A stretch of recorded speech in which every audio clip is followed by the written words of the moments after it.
Olá, bom dia, boa tarde, boa noite, depende do horário que vocês estiverem assistindo.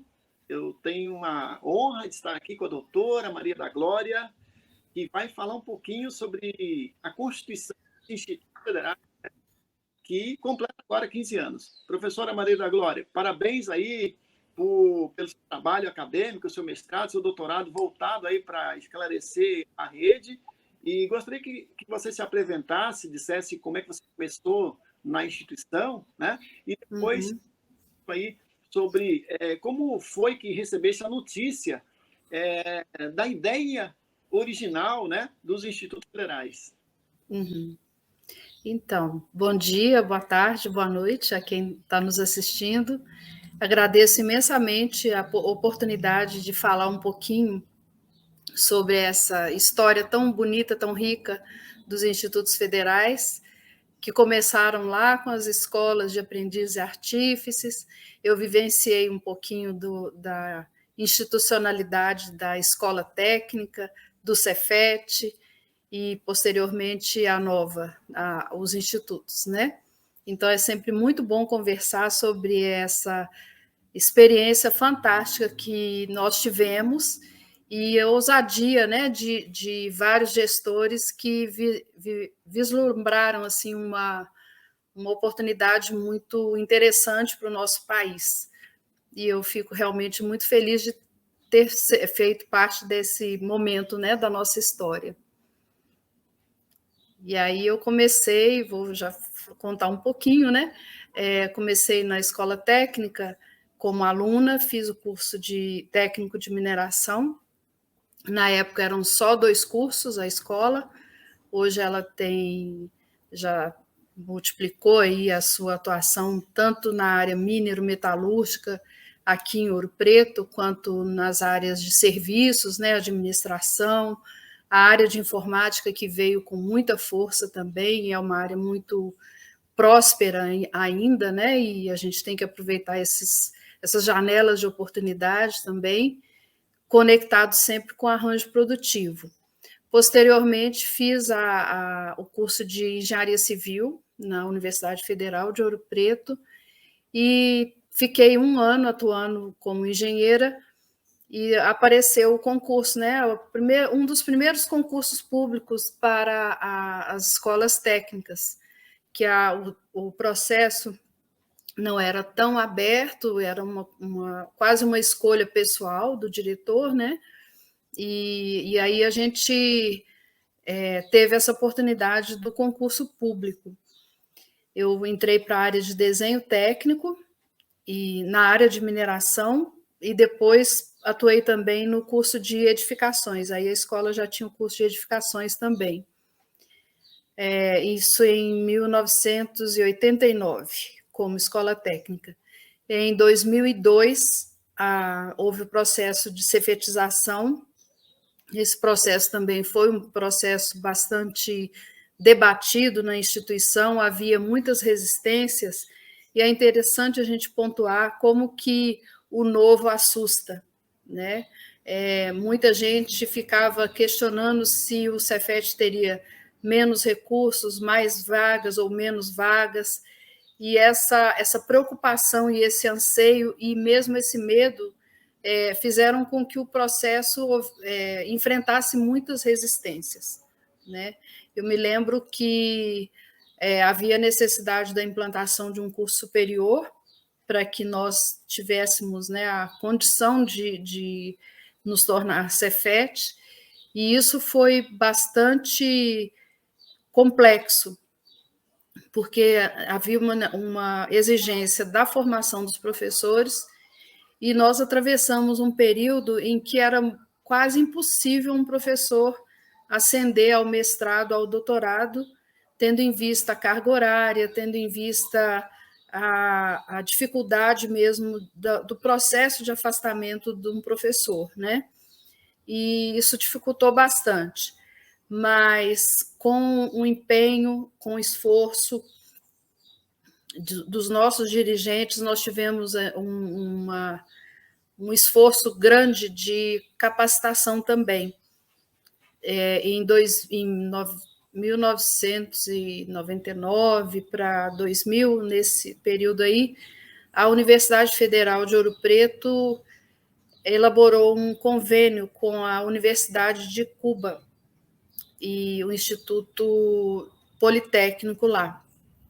E propuseram um mestrado interprofissional e profissional, né, porque abrangeria todas as áreas técnicas, e foi um momento muito rico também de troca de experiência, de aprendizado, né, do jeito que Cuba encara a educação, e para a gente isso foi muito rico, muito mesmo.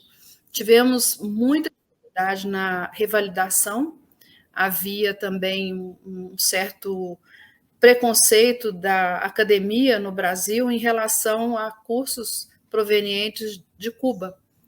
E não foi muito fácil, mas nós, após muita batalha, muita reunião, muito procurar assim caminhos, né, para essa revalidação, nós conseguimos, após a Universidade Federal ter o seu mestrado e o seu doutorado em educação. Então, aí a maioria teve essa revalidação feita, né? Mas, para além da validação do curso, eu acredito que isso fez promoveu uma mudança muito grande no nosso entendimento da educação profissional. E aí fiz o mestrado na UNB, o doutorado. Em 2003, me tornei diretora aí já era o Cefet, né, Ouro Preto, fiquei até 2007, concorri à eleição e não obtive êxito. Nós estávamos atravessando um período um tanto complicado na instituição. Nesse período, nós ainda não falávamos dos institutos. Havia um movimento para a criação das universidades tecnológicas, mas esse movimento ele demandaria das nossas instituições um esforço diferenciado, porque se havia Cefetes naquela época que já reuniam as condições para se tornar a universidade, havia várias instituições que estavam muito longe de alcançar esse nível, né, esse patamar.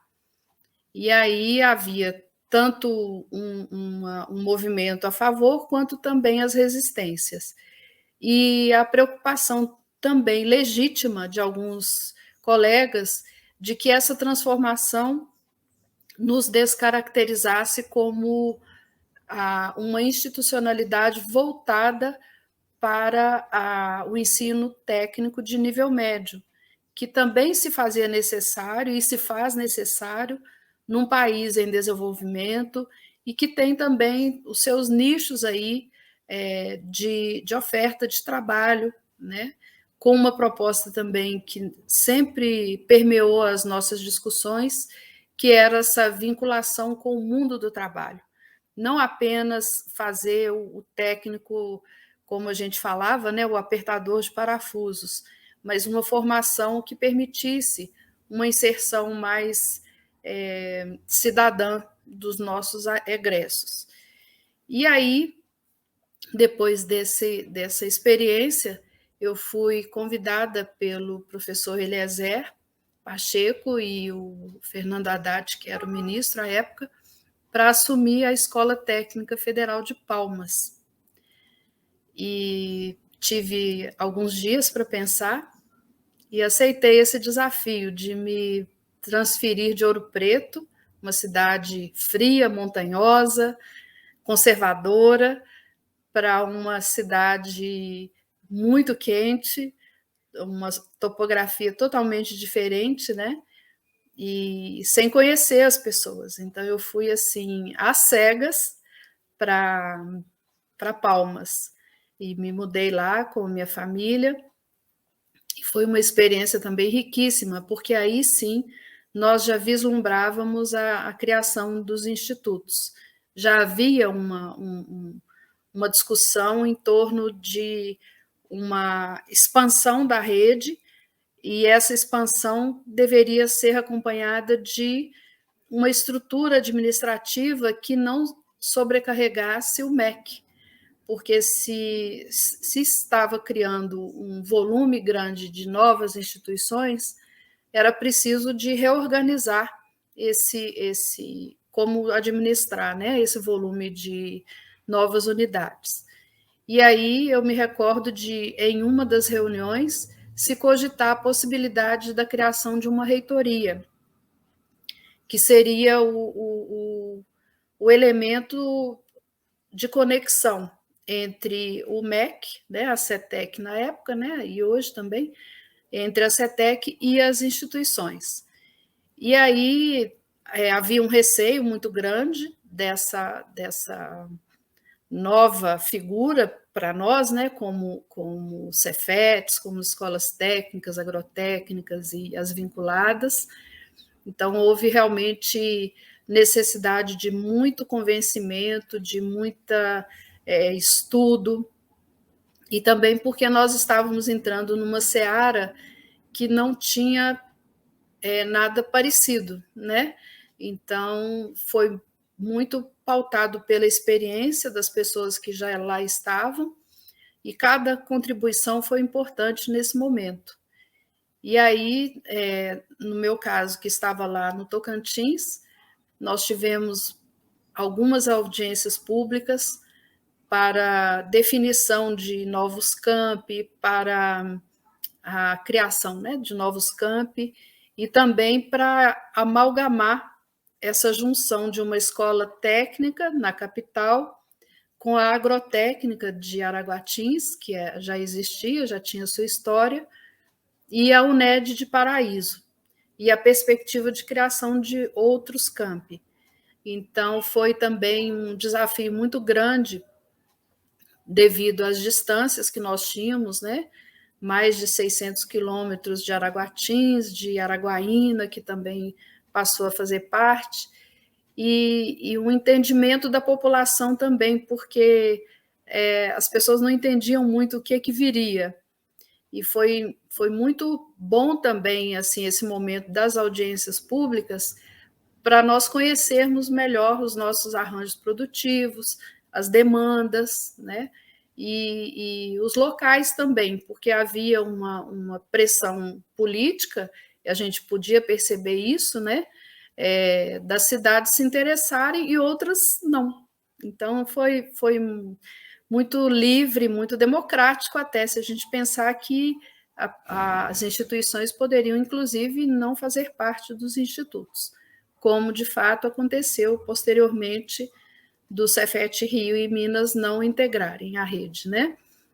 Mas para nós, assim, como profissionais ligados à educação profissional, ligados ao ensino técnico profissional, né, de longa data, foi muito interessante assim essa transformação da institucionalidade. Não foi fácil, também encontramos resistências, principalmente naquele momento das escolas agrotécnicas, que também tinham um entendimento de que elas seriam preteridas, porque já havia os Cefetes, né? Então, foi preciso assim, um esforço muito grande de diálogo para a gente poder também nos convencermos juntos, né? Porque realmente, se fosse olhar à vontade, talvez nós estaríamos ainda discutindo os institutos. Então, eu vejo como uma atitude assim ousada do Ministério da Educação e ousada dos diretores à época que acreditamos também, né, nesse processo. Maria da Glória, excelente apresentação. Eu só queria fazer uma pergunta, porque no início tu falaste... Desculpa, eu empolguei. Inclusive, assim, eu trabalhei 6 anos na construtora com engenheiros civis, né? E eu trabalhei como desenhista de arquitetura e edificações, e eu ensino também projetos de ar-condicionado e desenho técnico. Você tem vários trabalhos nessa área, né? Livros, inclusive. né? Então, a gente vejo que tem toda essa identificação com essa profissão. Tu tem uma longa carreira, né? De presenciasse várias transformações. Eu fiquei em dúvida somente ali, quando tu começasse, falou que ingressou na escola técnica, mas não disse qual. A escola técnica, porque depois virou Cefet. Então, só que tu complementasse o Sim. ano que ingressou e qual escola técnica foi exatamente? Como tu é uma pessoa que trabalhou em outras instituições, né? Como o Instituto Federal de Tocantins, você acabando dando, né? Como primeira reitora pro tempore, né? Eu Sim. acredito pode causar confusão, só para a gente registrar bem claro essa tua trajetória. Tá bem. A gente acaba se misturando com a instituição e peca por isso, né? Eu ingressei na Escola Técnica Federal de Ouro Preto como docente em 1989. E como aluna, eu estudei de 76 a 78 no curso técnico de mineração. E aí depois foi transformado em Cefet, né, Centro Federal de Educação Tecnológica de Ouro Preto, e hoje é um campus do IFMG. Mas no momento da transformação é que eu estava no Tocantins, né, na implantação do IFTO. Você ficou lá no Tocantins quantos anos, assim? Qual período foi teu período lá no Tocantins? Aproximadamente 4 anos, entre a atuação, né, como diretora pro tempore, e depois como reitora pro tempore, e ainda atuei um período como apenas docente, né, apenas, até essa palavra eu uso com muita cautela, porque eu sempre coloquei nas reuniões, nos meus encontros, que o meu concurso foi para docente, né? E gestora é uma contribuição que a gente tenta dar para a instituição, aproveitando nossa experiência, aproveitando nossos sonhos também, porque eu sempre vi como as realizações das nossas instituições como sonhos que se concretizaram. E não foi diferente com os institutos, né? Nós sonhamos juntos e vimos essa realidade acontecer, num primeiro momento, com todas as dificuldades, com todas as dúvidas que nós tínhamos, né? Eu me recordo que a gestão de pessoas, nós tínhamos entendimento que tudo deveria ficar na reitoria, e foi um trança de papel, né? Porque ia pasta de servidor para a reitoria, e depois como que ele resolvia isso no campus de origem. Então, isso foi se ajeitando na medida que também a gente ia verificando as incongruências, né? E que, se você encara isso como um processo natural de criação de algo novo, você consegue lidar melhor. Ao passo que, se você se coloca naquela posição de que está tudo errado, dificulta bastante. Então, a solução para isso é muita conversa, muita diálogo, argumentação também, né? Porque é claro que uma pessoa que não está tão envolvida no processo e chega com a notícia que sua pasta funcional vai para outro lugar, ou então aquela pessoa que está acostumada com todos os processos sob a sua guarda, de repente ter que prestar contas para um pró-reitor. Então, isso tudo foi sendo construído, né? E há muitas mãos.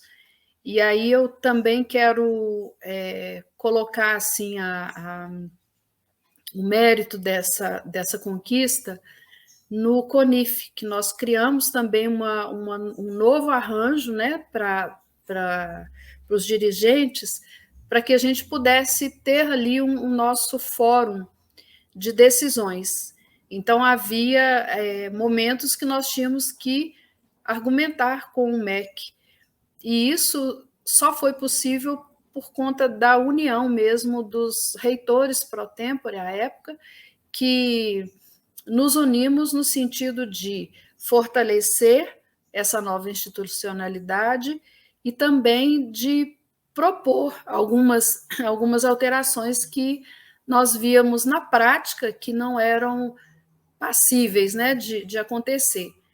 E aí nós tivemos muita sorte também de ser ouvidos, de poder participar.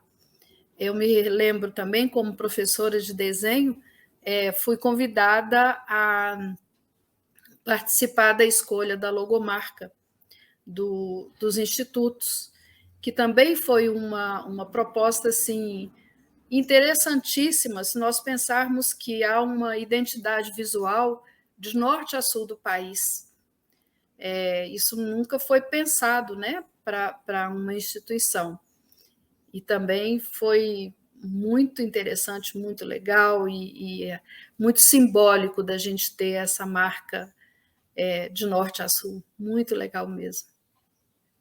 É impressionante, uma bela história, né? Eu estava dizendo antes de começar que quando fui fazer o doutorado, eu usei a sua dissertação de mestrado, né? Eu estou com ela aqui aberta aqui, né?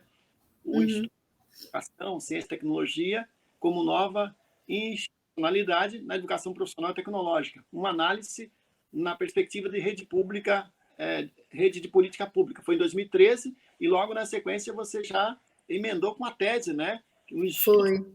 Então, ciência e tecnologia como modelo de governança em rede, um estudo à luz do conceito de tipologias, né? Excelentes trabalhos.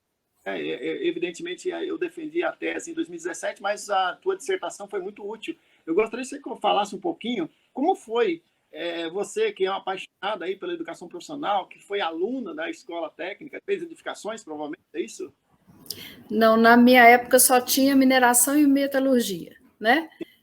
Mas fiz a engenharia civil posteriormente. Sim. Então, você como aluna, né, e depois professora, diretora, reitora, né, tem uma trajetória tão grande na educação profissional. Como é que foi escrever, como é que foi pesquisar a própria rede? Porque é algo que a gente muitas vezes precisa ter um distanciamento, mas temos uma paixão implícita, né? Como é que foi esse processo de analisar do ponto de vista científico, vamos dizer assim, né, usando a metodologia científica para ter para falar, até para analisar acertos e erros, muitas vezes. Como é que foi esse processo acadêmico para você?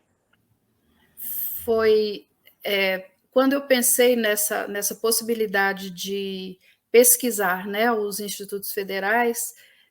Claro que o meu orientador teve um papel fundamental, né, o professor Bernardo Kipnis, que visualizou junto comigo assim, essa possibilidade. É uma questão inédita se nós pensarmos que não havia uma institucionalidade de comparação, né, em outros países. Então, era preciso fazer uma associação com um conceito que é o Policy Network, que é a rede de políticas públicas, pensado na rede que nós já tínhamos constituída, seja nas escolas técnicas, os Cefetes, as agrotécnicas, as escolas técnicas vinculadas às universidades. Então, havia ali um campo extremamente rico de dados que, obviamente, quando nós juntássemos essas instituições, haveria pontos de conflito, né? E como fazer a governança dessa rede de tal forma que as políticas públicas para a educação profissional elas se fizessem presentes em todo o território nacional. E aí, realmente, nós tínhamos, num primeiro momento, eu fiz entrevistas, né, com dirigentes, e havia também essa preocupação com essa nova institucionalidade, com os desafios colocados, né, principalmente em relação aos recursos, né? Havia e há sempre nas instituições essa questão da suficiência dos recursos para a implantação de projetos, de cursos novos, de pesquisas que demandam também investimentos e tudo. E eu tive a possibilidade também de fazer uma imersão ao aplicar um questionário que envolveu praticamente todas as instituições, né? Foram mais de 1.000 respondentes, então foi uma coisa assim extremamente rica do ponto de vista de dados que na hora de escutar, né, essas pessoas, possibilitou traçar um perfil assim dos servidores, né, dessa resistência também que houve em alguns momentos, e também do espírito assim de colaboratividade que surgiu também, né?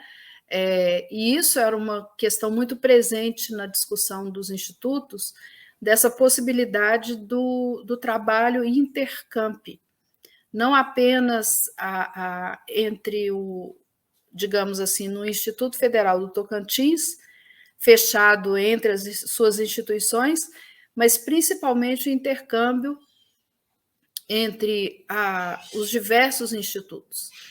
Eu acredito que nós ainda temos assim uma potencialidade muito grande desse intercâmbio, dessa troca entre as instituições, pelo que nós já temos assim de instalações, de expertise em várias áreas, né? Então, eu vislumbro assim, um futuro ainda muito promissor para os institutos. Fantástico. Eu estava aqui avaliando também o teu trabalho, aqui a questão das tuas conclusões, né? O quanto é importante também, além do trabalho intercampus, né? O intercamp, como queira, né? Uhum. Ação entre os institutos federais, né? Sim. O Unif permite essa integração nacional e a gente se vê muitas vezes sendo convidado para participar de uma instituição, levar as boas práticas para outra. Muitas vezes acontece, né, de uma necessidade de um reitor trabalhar em outro instituto, ou mesmo também servidores que acabam fazendo essa migração, porque houve um Sim. movimento dentro da rede de redistribuição, né, por conta da interiorização também, né? Então, acredito que teu trabalho e veja, mais de 1.000 respondentes, né? Eu vi aqui que teve um trabalho estatístico muito grande, bem aprimorado, bem apurado, né? E isso tudo contribuir para a gente conhecer a rede. Eu brinco assim, se a gente não se conhece, né? Como é que a gente pode mudar, né? Naquilo que a gente diz, fragilidade, né? É um processo SWOT, um processo de planejamento estratégico também. Então, o teu trabalho ele contribui, né? Também para isso, né? A minha última, indo para o final conversa aqui, para não ficar muito longo, está muito agradável, mas essa geração TikTok não aguenta vídeo de mais 30 minutos. Verdade. Vamos dizer assim, como é que você vê hoje assim, os desafios, né, para os institutos federais passados 15 anos? Né? Como é que o que você pensa, daqui 15 anos, como é que você gostaria que os institutos estivessem? Né? Qual é o teu sonho em relação a isso? Eu penso assim, ao olhar, né, o que já se percorreu desses 15 anos, se eu tivesse que colocar uma questão para os próximos 15, seria a interiorização, que eu ainda vejo como uma possibilidade concreta, considerando as dimensões que o nosso país tem, né? E nós percebemos ao longo desse tempo o quanto que os institutos foram indutores de desenvolvimento também local, né? Então, como nós sempre ouvíamos nas nossas reuniões, né, a capilaridade que a gente tem, nós ainda temos um potencial aí de expansão. A preocupação que nós tínhamos era que essa expansão ela também carregasse junto consigo a institucionalidade, a cultura e a identidade das nossas instituições. E isso é uma questão que também nos preocupa, assim, porque, obviamente, nós somos formados pelas universidades federais. E, na medida que o olhar ele se pauta apenas no modelo da universidade, é importante que a nossa cultura também ela se retroalimente. Eu já observei assim um aproveitamento, né, dos nossos egressos. Isso é bastante rico porque possibilita essa reinserção dos nossos egressos como docentes, como técnicos administrativos, para manter e cultivar essa nossa cultura dos institutos, né? Não é fácil definir uma nova institucionalidade, mas eu acredito que a gente conseguiu esse conceito, né, se consolidar dentro das instituições, mas nós temos que nos preocupar também com as novas gerações, que elas se identifiquem também com a marca Instituto Federal, para que a gente se distinga nesse universo, né? Então, e eu espero daqui a 15 anos também ver um pouco mais essa interlocução entre os diversos institutos, porque eu acredito nessa força que está aí posta, né? E a gente pode fazer essa força se transformar numa energia muito, muito positiva para o desenvolvimento do país. E, de fato, nós saímos da clandestinidade, como nós ouvimos aqui no primeiro RedeTech que aconteceu em Ouro Preto, né? Do professor Eliezer, recém-empossado secretário, e no seu discurso ele disse, né, que nós éramos clandestinos. Isso causou um certo furor, mas, de fato, quando nós entendemos o que ele quis dizer com isso, foi o que nos deu assim, mais vontade ainda de fazer com que a nossa rede saísse do seu campo, né, tão restrito e pontual em vários lugares. Então, eu acredito que nós estamos saindo da clandestinidade e chegando a um ponto assim de não só de desfrutar de conquistas, mas principalmente do respeito da comunidade. Perfeito. Olha, eu vou recomendar aqui no vídeo, eu vou disponibilizar a sua tese, sua dissertação, se me permitir, no nosso site da História. Uhum. Acredito que para todos os pesquisadores, né, que venham a fazer, nada melhor do que um trabalho construído, né, por uma pessoa com larga experiência na educação profissional, né, que não é alguém de fora. Eu acho muito interessante que a rede, finalmente, até por conta da UNB, por conta dos mestrados profissionais, a própria rede está falando da rede. Sim. Academias, que vinham nos avaliar, muitas vezes com viés de preconceito. Cansei de ouvir de professores universitários preconceito em relação à nossa rede, como se a gente formasse para as empresas, como se não tivesse formação cidadã integrada, né, humanística, como se as instituições elas tivessem, não fizessem esse trabalho primoroso pelo país. Você falou também na questão da interiorização, né, que a gente já avançou muito, né, que pode avançar mais. Sim. A tese, eu acabei usando um índice de pegar até dos capitais, principalmente capitais, e algumas grandes cidades, né? E aí, interior, e aí eu analisei a cidade mais da capital e a cidade onde foi. Aí eu peguei a distância maior, vamos dizer, do estado, e com isso um índice para fazer uma comparação. Também o estado foi mais interiorizado. Isso dá então território para dentro desse continental, né? Então, excelente a contribuição da tua tese. Eu realmente adorei a nossa conversa aqui. Acho que é só o começo. Acredito que tem espaço ainda para um pouco mais, até porque como você tem duas culturas, eu acho muito interessante o fato de você ter levado o teu conhecimento de Ouro Preto, de uma cultura mais no sudeste do país, no centro-oeste, para ter vivido outra cultura. Isso por si daria uma bela conversa para entender a construção de uma instituição praticamente que não tem a tradição que tinha Ouro Preto, por exemplo, né? Eu acredito que seja um bom diálogo também. E eu me lembro que você falou em expansão, a gente tem uma foto, você e a professora Consuelo, no dia 26 de janeiro de 2005. 2005 lançou o Plano de Expansão 1, lá no Palácio Planalto. Esses dias eu estava vendo, né? A gente estava... Que ótimo.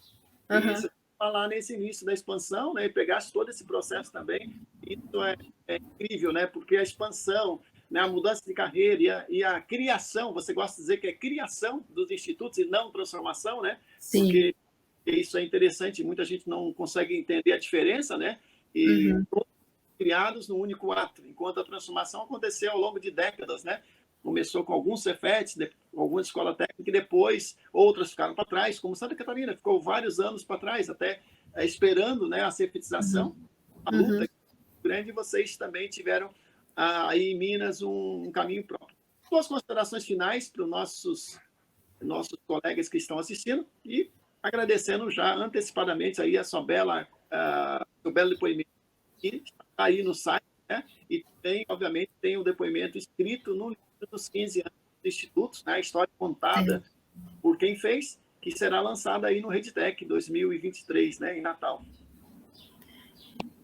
Eu quero agradecer pela oportunidade e é sempre importante a gente ter essa referência da nossa memória, porque como a gente está falando de uma institucionalidade, a gente está falando de uma instituição, né? Tão recente, porque se a gente pega o nosso período assim histórico, 15 anos é bem pouquinho, bem jovenzinho, né? Está adolescente. Então, eu vejo como muito importante a gente ter essa referência. Se nós hoje somos o que somos, houve outras pessoas que sonharam também com uma profissionalização, com o desenvolvimento do país. A gente está sempre ligado com o nosso território. E aí nós não podemos ampliar esse conceito de território para o nosso, por que não, né, o território Brasil, para fazer com que as pessoas possam não só trabalhar, como ser felizes e criar, porque o exercício da criatividade é que nos torna pessoas melhores, pessoas mais abertas, e eu poderia assim colocar inúmeras qualidades, né, das nossas instituições que se sobrepõem e muito aos nossos desafios, aos nossos problemas, às nossas dificuldades do dia a dia, né? Mas eu vejo que o tanto que você se conecta com a instituição, para além do período, inclusive, que a gente atua profissionalmente, né? E eu posso falar porque, ao me aposentar, eu tinha a ideia de que me desligaria completamente, e não é bem assim. Nós ainda temos grupos que nos ouvem, que nos consideram, né, pela experiência, e isso é muito gratificante. Então, nós construímos não só um patrimônio educacional, como também um patrimônio, eu diria, emocional, devido aos laços de afetos, de amizades, de tantos corações aí unidos. Então, eu sou muito grata e eu espero de verdade que nos próximos 15 anos a gente tenha essa história aí ainda mais enriquecida com novos atores.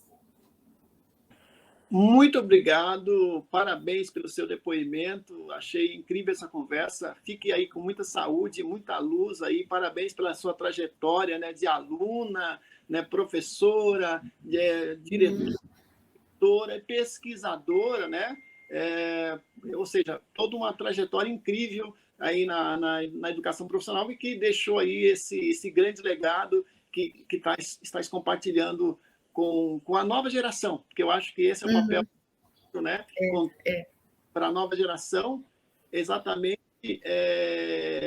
de onde viemos e por quê, e pensar para onde vamos, né? Muito obrigado aí. Fique em paz aí, obrigado mais uma vez e fique com saúde. Valeu. Muito obrigada. Um abraço para todos. Obrigado.